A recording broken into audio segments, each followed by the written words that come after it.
एका मुलाची आणि मुलीची ही कथा आहे ज्यांच्या प्रेमाला असं वळण लागलं की त्यांची मनं वेगळी झाली.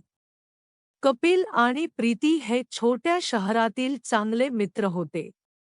त्यांना एकमेकांबद्दल सर्व काही समजले आणि त्यांच्याशिवाय एक दिवसही घालवणे कठीण होते.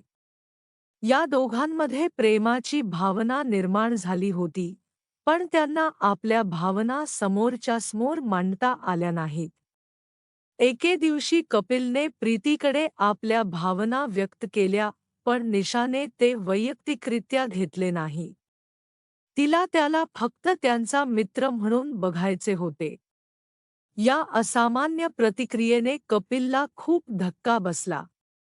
त्याचे मन दुःखी झाले आहे आणि त्याने निशाशी संपर्क तोडला आहे.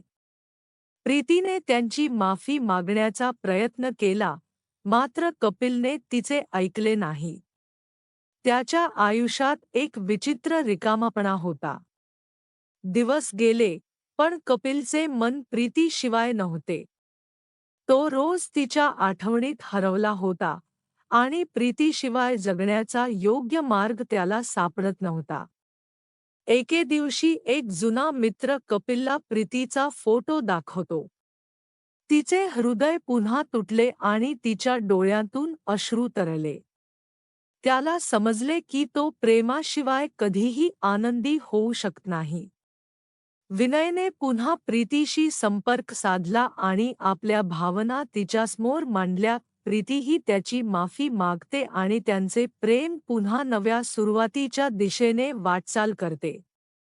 या क्षणी कपिलला समजले की प्रेम आणि मैत्री एकमेकांपासून वेगळे होऊ शकत नाही. त्याला समजले की खरे प्रेम तेच आहे जे काळाबरोबर वाढते आणि प्रत्येक अडचणीला एकत्र सहन करते.